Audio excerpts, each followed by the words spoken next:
Hello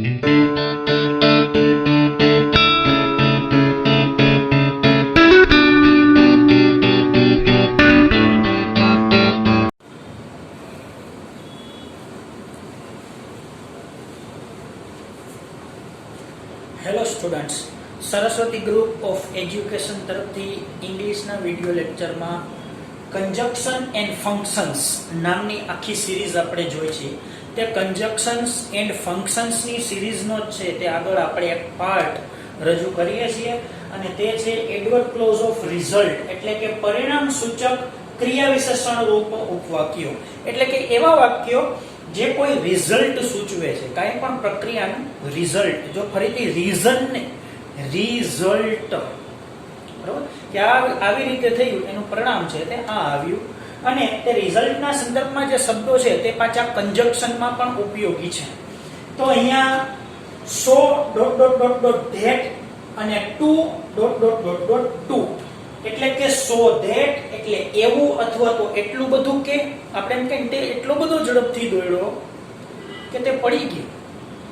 તો એના ઝડપથી દોડવાનું પરિણામ શું આવ્યું? તો કે તે પડી ગયો. આ એનું પરિણામ.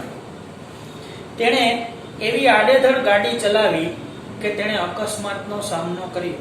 તો આડેધડ ગાડી ચલાવવાનું પરિણામ શું આવ્યું? તો કે અકસ્માતનો સામનો કર્યો. હવે અહીંયા એક ખાસ વાત છે કે અહીંયા વન લખેલું છે. જો વન, તો એડવર્બ ક્લોઝ ઓફ રિઝલ્ટ છે તે બે છે. એક નેગેટિવ સેન્સમાં છે અને એક પોઝિટિવ સેન્સમાં છે. તો હમણાં આપણે વાત કરીએ કઈ રીતે નેગેટિવ સેન્સ, કઈ રીતે પોઝિટિવ સેન્સ. તો પહેલા આપણે તે વસ્તુ સમજી લઈએ. નેગેટિવ સેન્સ કઈ રીતે? અમુક એક વસ્તુ છે તે એટલી બધી તીવ્ર હોય કે તેની તીવ્રતા નડે, અને તે તીવ્રતા જે નડે ને એને નેગેટિવ સેન્સ કહેવાય. પણ અમુક વસ્તુની તીવ્રતા એટલે કે તેની માત્રા વધારે હોવાને કારણે તે આપણને અનુકૂળ પડે તો તેને પોઝિટિવ સેન્સ કહેવાય. જો હું એમ કહું કાવ્ય એટલું બધું અઘરું હતું કે અમે એને સમજી ન શક્યા, તો એમાં અઘરાની તીવ્રતા છે તેને કારણે પરિણામ શું આવ્યું? નેગેટિવ આવ્યું ને. તો તે તીવ્રતા નેગેટિવલી આપણને ઇફેક્ટ કરી ગઈ. પણ તમે એમ કહો કે પેપર એટલું સહેલું હતું સાહેબ, 2 કલાકમાં લખાઈ ગયું, તો એમાં તીવ્રતા જ છે, સહેલાઈની તીવ્રતા છે, પોઝિટિવ તીવ્રતા છે, પણ તેનું પરિણામ શું આવ્યું? સકારાત્મક આવ્યું. તો સકારાત્મક પરિણામ આજે આપણે નેગેટિવ સેન્સ જોવાના છીએ. હવે પછીના જે વિડિયો લેક્ચર હશે તેમાં આમાં જ એડવર્બ ક્લોઝ ઓફ રિઝલ્ટ અને એડજેક્ટિવ ક્લોઝ, આ એડવર્બ ક્લોઝ અને એડજેક્ટિવ ક્લોઝ બેયમાં છે તે આ વાત આવે છે. તો આપણે તે પણ સમજશું કે એડવર્બ ક્લોઝ કોને કહેવાય, એડજેક્ટિવ ક્લોઝ કોને કહેવાય. તો અત્યારે માત્ર એક જ લીટીમાં કેવું હોય તો જેમાં ટુ બી સિવાયનું ક્રિયાપદ આવે ને એને એડવર્બ કહેવાય, કારણ કે તે ક્રિયાપદ ના વખાણ હોય. અને જેમાં ટુ બી નું રૂપ આવે એટલે કે ઇઝ, એમ, આર, વોઝ, વેર જેવા ટુ બી નો સંદર્ભ હોય ત્યારે જે વિશેષણ આવે તે વિશેષણ છે તે વસ્તુના વખાણ કરતું હોય, વસ્તુની ગુણવત્તા વિશે વાત કરતું હોય, તેથી તેને વિશેષણ કહેવાય, એડજેક્ટિવ ક્લોઝ કહેવાય. જ્યારે ક્રિયાપદના અર્થમાં વધારો કરે તો તેને એડવર્બ ક્લોઝ કહેવાય. હવે જો આ બે શબ્દ સમજી લઈએ. સો ધેટ એટલે એટલું બધું, કે એવું, કે અને ટુ અથવા તો ટુ. હું એમ કહું કે આ છત મારે અડવા માટે અતિશય ઊંચી છે. આ મુદ્દો અમારે સમજવા માટે અતિશય અઘરો છે. તો આજે આપણે એક જ વાક્યમાં બોલ્યા ને, આ વસ્તુ કોઈ પણના માટે છે તે અતિશય આ રીતે વધારે છે. તે વાત આપણે જ્યારે ગુજરાતીમાં બોલીએ તેને અંગ્રેજીમાં 2+2 થી મેનેજ કરવામાં આવે, વ્યક્ત કરવામાં આવે, રિપ્રેઝન્ટ કરવામાં આવે. તો આપણે આ બધા વાક્યો છે તે શીખશું. જો આપણે પહેલું વાક્ય જોઈએ, આ રીતે સંયોજન આપણને પૂછાય કે રાજેશ ધીમેથી ચાલ્યો, તે સમયસર ન પહોંચી શક્યો. રાજેશ ધીમેથી ચાલ્યો, તે સમયસર ન પહોંચી શક્યો. તો આપણે એમ કેવું છે રાજેશ એટલો બધો ધીમેથી ચાલ્યો કે તે સમયસર ન પહોંચી શક્યો. તો આ વાત આપણે જોઈએ તો રાજેશ વોકડ, જો અહીંયા આપણે 100 મૂકવાનું છે. 100 સ્લોલી, પહેલા 100 ધેટ અને પછી 2+2, 100 સ્લોલી. હવે મારે ધેટ મૂકવાનું છે એટલે આ વાક્યનું સંયોજન થઈ ગયું. જો Rajesh walked so slowly that he could not reach in time.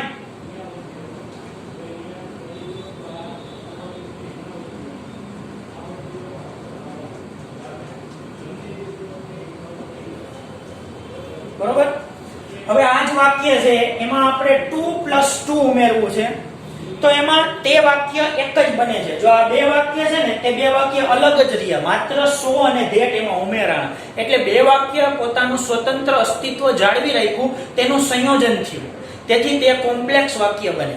પણ હવે જે વાક્ય છે તેમાં બે વાક્ય સ્વતંત્ર અસ્તિત્વ જાળવી નહીં રાખે, કે ના થડકાથી બીજું વાક્ય બોલાતું હતું તેવું નહીં થાય, તે એક જ વાક્ય બનશે. જેમ કે હું એમ કહું કે આ મુદ્દો તેને સમજવા માટે અતિશય અઘરો છે, આ એક જ વાક્ય છે. એને તમે સોધેટમાં ફેરવો તો આ મુદ્દો એટલો બધો અઘરો છે કે તે તેને સમજી શકતો નથી. બે વાક્ય છે. તો હવે જે વાક્ય બનશે એ એક જ વાક્ય બનશે. તો એક વાક્યમાં એક જ કર્તા હોય ને, તો બીજો વધારાનો કર્તા આપણે કાઢી નાખવો પડે. તો બીજો વધારાનો કર્તા શું છે? હી. બીજી વાત કે ટુ જે વાક્યમાં આવશે ને તે પોતે જ એક નકાર વાક્ય બને છે. ટુ નકાર માટે છે એટલે વધારાનો નકાર કાઢવો પડે, એટલે અહીંથી વધારાનો નકાર કાઢી નાખશું, કુડ અને નોટ. કારણ કે તમે નોટ કાઢશો તો કુડ એ કાઢવું પડશે, કારણ કે આખું એક જ વાક્ય બને છે, બરોબર. હવે કુડ અને નોટ આખો સેટ કાઢવાનો છે, તે આખા એક રૂટના ભાગ રૂપે છે. હમણાં જ્યારે તમે એનો વ્યવહારુ પ્રયોગ બોર્ડ ઉપર જોશો ત્યારે તમને ખબર પડી જશે. પણ આટલી વસ્તુ યાદ રાખો, વધારાનો કર્તા એટલે સર્વનામ, કુડ અને નોટ આટલું બાદ કરવાનું છે. હવે આપણે તેનો પ્રયોગ સમજીએ. જો જ્યારે અહીંયા પહોંચશું ને ત્યારે અહીંયા 2 લખશું અને અહીંયા 2 લખશું. તો રાજેશ વોકડ, અહીંયા આપણે 2 અને 2, બરાબર. તો 2 સ્લોલી, 2 મેઈન વાક્યમાં જો આટલાનો આપણે છેદ ઉડાડી દીધો છે, તો હવે આપણે ક્યાં જવું પડે? અહીંયા જવું પડે ને. જો 2 slowly to reach in time.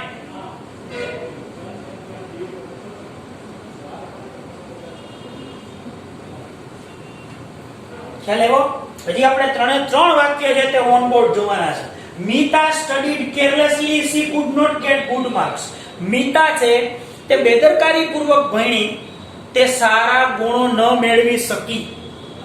તો આ વાતને આપણે છે તે સોધેટથી લખીએ. મીતા એટલું બધું બેદરકારીથી ભણી કે સારા ગુણ મેળવી શકી નહીં. તો પેલા સોધેટમાં આપણે તેને કન્વર્ટ કરીએ. જો Meeta studied so carelessly that she could not get good marks.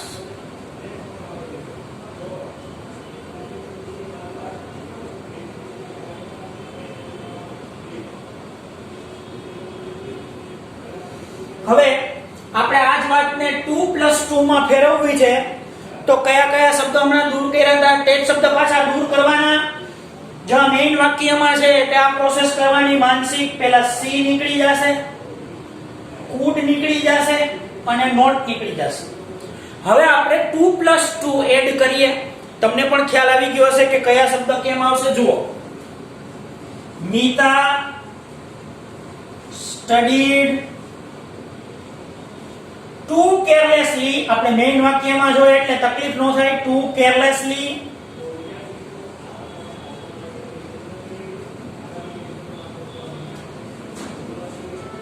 હવે મારે 2 મૂકવાનું છે. આ 2 અને પછી આ 2, બરોબર. Meeta studied too carelessly to get good marks.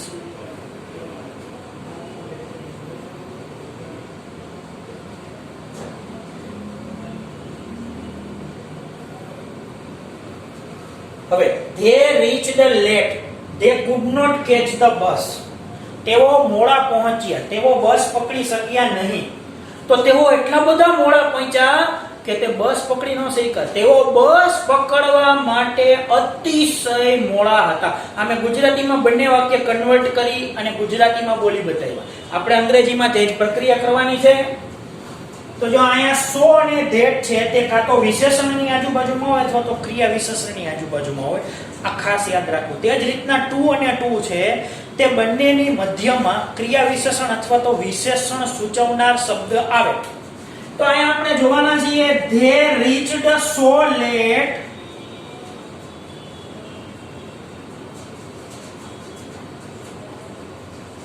that they could not catch the bus.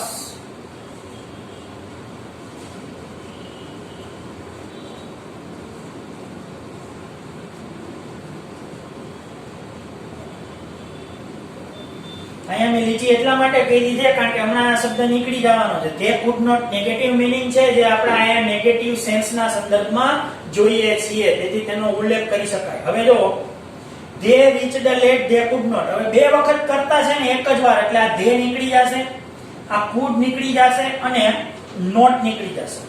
તો they could not આટલી વસ્તુ છે તે આપણે બાદ કરીએ છીએ. they reached late, તો અહીંયા આપણે to લખશું, પછી અહીંયા બીજી વખત to લખીએ તો they reached too late to. તો જો અહીંયા to અને to આ આપણા શબ્દ મુકાઈ ગયા ને, હવે અહીંથી જોડી દેવાનું catch the bus.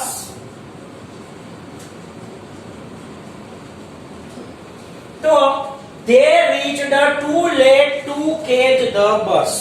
તો આમાં ટુ અને ટુ નો પ્રયોગ એટલે પ્રમાણમાં અતિશય વધારે એવો મીનિંગ છે તે આપણને મળી ગયો. તો અહીંયા નેગેટિવ મીનિંગના સંદર્ભમાં વાત હતી.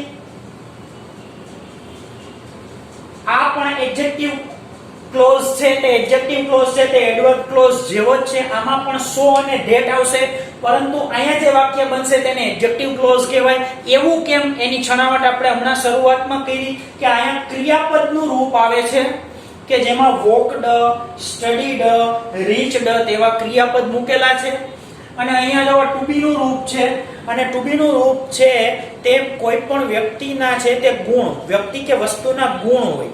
કે સમજો કે સચિન સારો છે, તો એમાં સચિનના વ્યક્તિ તરીકેની વાત છે. સચિન સારું રમે છે, તો એમાં એની રમતના વખાણ છે. તો જેમાં ક્રિયાપદના વખાણ હોય તેને ક્રિયા વિશેષણ કહેવાય, એટલે કે એડવર્બ કહેવાય. અને જેમાં વ્યક્તિના કે વસ્તુના વખાણ હોય તેને એડજેક્ટિવ કહેવાય. એટલે આને આ વાત છે ત્યાં એડજેક્ટિવ ક્લોઝ બને છે, પણ વાત આ રીતે જ છે. આના જેવી જ સેમ રીત આપણે અપનાવવાના છીએ. આ ચા ખૂબ જ ગરમ છે, હું તે પી શકતો નથી. તો આપણે પહેલા શોધે આ ચા એટલી બધી ગરમ છે કે હું તે પી શકતો નથી. તો જો અહીંયા સૌથી પહેલા તો વેરી ને એક્સ્ટ્રીમલી ને એવા શબ્દ કાઢી નાખવાના, કારણ કે જ્યારે આપણે સો લખીએ છીએ, સો લેટ, સો પાવરફુલ, તો સો પોતે જ છે તે બતાવે છે કે માત્રા વધારે છે. તો this T is so hot that this tea is so hot that I cannot drink it.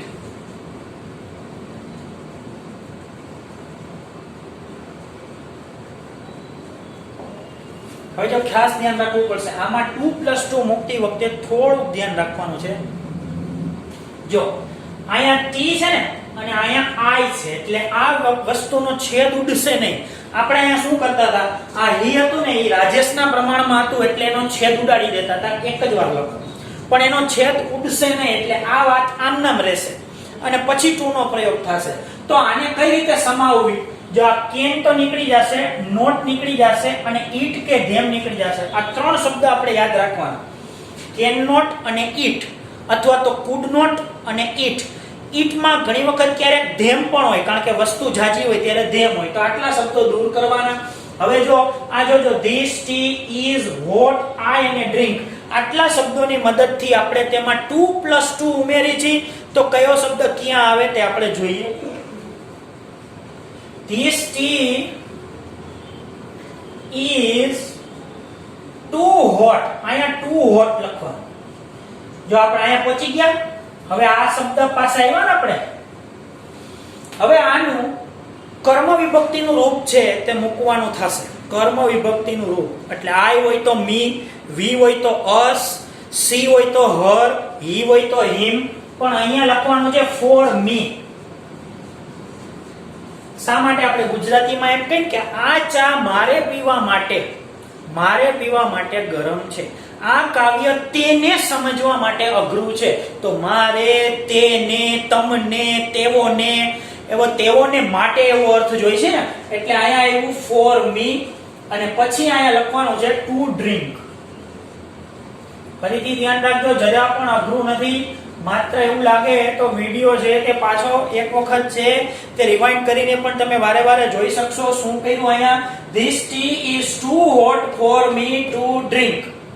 હજી આપણે આ બે વાક્ય જોવાના છે એટલે ખ્યાલ આવી જશે કે આપણે કઈ રીતના પદક્રમ છે તેમાં નવા શબ્દ ઉમેરી અને આપણને જે જોઈ છે, જે માગેલું વાક્ય છે તે આપણે મેળવીએ છીએ. કન્જક્શન ટેકનિક છે, ઉપરાંત ફંક્શન પણ છે અને અંગ્રેજી ભાષાના શીખવાની જરૂરિયાતના સંદર્ભમાં અતિ અગત્યના મુદ્દા છે આ.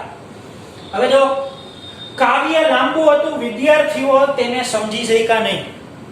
તો કાવ્ય એટલું બધું લાંબુ હતું કે વિદ્યાર્થીઓ તેને સમજી શક્યા નહીં. તો જો અહીંયા પહેલા સોધેટ મૂકીએ. The poem was so long, the poem was so long that the students, અહીંયા સમજી શકે એવું ગુજરાતી કહ્યું પણ રિમેમ્બર એટલે યાદ રાખી ન શક્યા, એટલે માઇન્ડ થોડુંક છે તે તેમાં કરેક્ટ કરજો. સમજી શક્યા નહીં, યાદ રાખી ન શક્યા, બરોબર? રિમેમ્બર. તો the students could not remember it.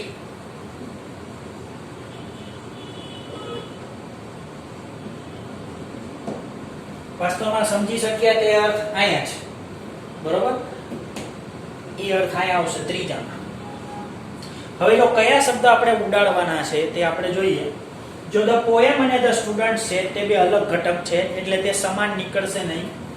તો could, not અને it, આટલી વાત છે તે આપણે રિમૂવ કરવાની છે. તો કાવ્ય વિદ્યાર્થીઓને યાદ રાખવા માટે અતિશય લાંબુ હતું, આમ આપણે તેનો અર્થ જોઈએ છે, બરોબર? તો અહીંયા ટુ મૂકશું, પછી આપણે આગળ જોઈ શું કરવાનું. The poem was too long. હવે આ જે શબ્દ છે તેને for થી જોડવાનો છે. અહીંયા સર્વનામ હતું તો આપણે એનું કર્મ વિભક્તિનું રૂપ કહ્યું, પણ અહીંયા સામાન્ય નામ છે અને સામાન્ય નામ તો કઈ બદલવાનું નથી એટલે ફોર ધ સ્ટુડન્ટ્સ એમને એમ રહેશે. તો અહીંયા આવશે ફોર ધ સ્ટુડન્ટ્સ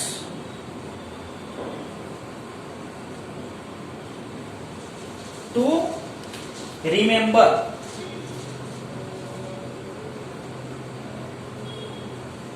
બાકીના શબ્દ છે તે આપણે ઉડાડી દીધા છે એટલે તે વાક્યમાં લખવાના નથી. ટોપિક અઘરો હતો, અમે તેને સમજી ન શક્યા. તો પહેલા so that નો ઉપયોગ કરીએ. The topic was so hard that we could not understand it.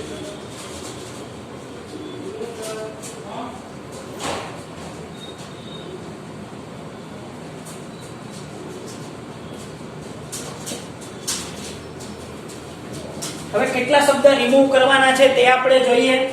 સૌથી પહેલા could, not અને it. તો could, not અને it આટલા શબ્દ રિમૂવ થશે. the topic અને we આ બે સમાનાર્થી નથી એટલે એના છેદ ઉડશે નહીં, એટલે અહીંયા for કરીને મૂકવું પડશે. તો આપણે પદક્રમની ગોઠવણી કરીએ. the topic was too hard. અહીંયા પહોંચ્યા આપણે too hard. હવે વી છે ને, અહીંયા for us, I હોય તો for me અને she હોય તો for her. તો અહીંયા આવશે for us. અને હવે અહીંયા એટલે to understand એ આપણે નીચે લખીએ, જગ્યા છે.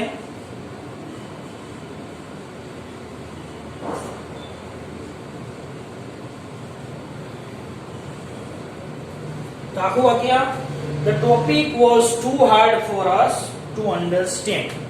આપણને કંજક્શનમાં પણ પૂછાઈ શકે છે. આ રીતના કાઉન્સમાં આપેલું હશે, જે ધોરણ 10 માં એ જ રીતે પૂછાય છે. ધોરણ 11 12 માં તો કાઉન્સમાંથી વિકલ્પ પસંદ કરીને મૂકવાના હોય છે. તો બે ખાલી જગ્યા હોય, so અને that મૂકવાનું હોય, કાં તો to અને to મૂકવાનું હોય. કાઉન્સમાં to so that enough to એમ આપેલા હશે. આનો બીજો ભાગ જ્યારે આવશે કે જેમાં નેગેટિવ સેન્સ છે તેનો પોઝિટિવ સેન્સ થશે, તેમાં આ શબ્દ બદલશે અને તે 2+2 નહીં રહે પણ ઇનફ થઈ જશે, ઇનફ. બરાબર? તો તે વાત આપણે ત્યારે જોશું. અત્યાર પૂરતું આપણે આ રાખીએ. આપણે બધા જ છે તે વાક્યો સમજાવવાના ઉપયોગમાં લઈ લીધેલા છે, એટલે આજનું આપણું હોમવર્ક રહેશે કે આવા 3 વાક્ય આ બાજુના અને 3 વાક્ય આ બાજુના, એટલે કુલ 6 વાક્ય તમારે તમારા સ્વતંત્ર ગોતવાના અને એને બેયમાં ફેરવવાના છે. એટલે કે adverb clause plus adjective clause. તો શું છે આનું ફંક્શન? Describing result. તો આટલે સુધી આપણે આજનો ટોપિક રાખીએ છીએ અને હવે પછીના વિડિયો લેક્ચરમાં પાછા નવા જ ફંક્શન અને કન્જક્શન સાથે આપણે ઉપસ્થિત થશું. અસ્તુ.